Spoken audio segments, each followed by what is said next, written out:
अजित पवार यांच्या निवासस्थानी राष्ट्रवादीच्या नेत्यांची बैठक सुरू झालेली आहे। अजितदादांची काल अमित शहा यांच्यासोबत सुद्धा चर्चा झाली आणि आज पक्षातील नेत्यांसोबत ते बैठक घेत आहेत। या बैठकीला प्रफुल्ल पटेल, सुनील तटकरे, त्यासोबतच छगन भुजबळ हे सगळे नेते उपस्थित आहेत।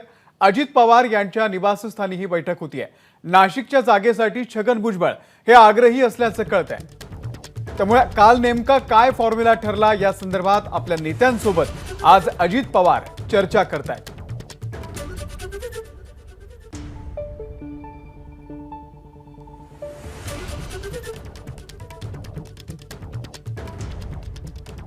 अल्पेश करकरे आपले प्रतिनिधी या संदर्भातले अपडेट देण्यासाठी सध्या आपल्या सोबत आहेत। अल्पेश, कोणकोणते नेते पोहोचलेले आहेत?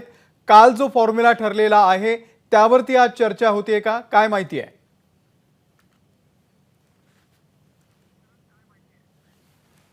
सध्या उपमुख्यमंत्री अजित पवार यांच्या देवगिरी या निवासस्थानी राष्ट्रवादी काँग्रेसची महत्त्वपूर्ण बैठक पार पडते। या बैठकीला खासदार प्रफुल्ल पटेल, छगन भुजबळ, सुनील तटकरे हे नेते सध्या उपस्थित आहेत।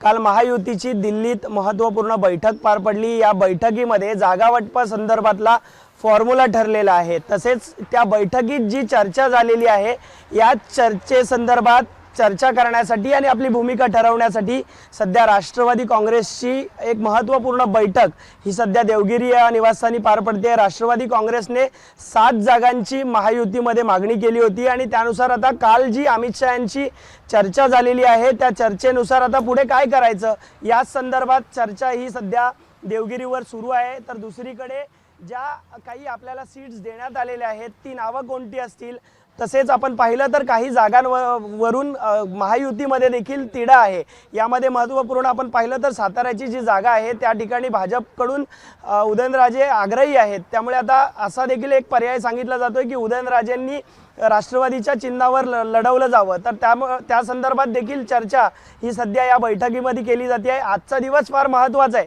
कारण आजच्याच बैठकीमध्ये ज्या जागा आपल्याला मिळणार आहेत त्या जागांसंदर्भात नावं निश्चिती करून ती यादी कधीपर्यंत बाहेर जाहीर करायची या संदर्भात देखील एक महत्त्वपूर्ण निर्णय हा घेतला जाणार आहे। महायुतीमध्ये काल तिन्ही पक्षाच्या प्रमुख नेत्यांची बैठक झालेली आहे। त्यामुळे ही लोकसभेची रणनीती कशी असेल या संदर्भात देखील चर्चा ही आजच्या बैठकीत होणार आहे। त्यामुळे आता आजच्या बैठकीनंतर आपण पाहू शकतो की काहीच वेळात ही यादी त्यांची येते का हे देखील पाहणं महत्त्वाचं ठरणार आहे। मात्र आपण पाहिलं तर काल जी चर्चा झालेली आहे त्यावरच आज राष्ट्रवादीच्या नेत्यांची एक महत्त्वपूर्ण चर्चा सध्या पार पडताना पाहायला मिळते। निश्चित या संदर्भातले अपडेट अल्पेश आम्ही तुमच्याकडून घेत राहू। तुर्तास धन्यवाद या संपूर्ण माहितीबद्दल। एबीपी माझा, उघडा डोळे बघा नीट।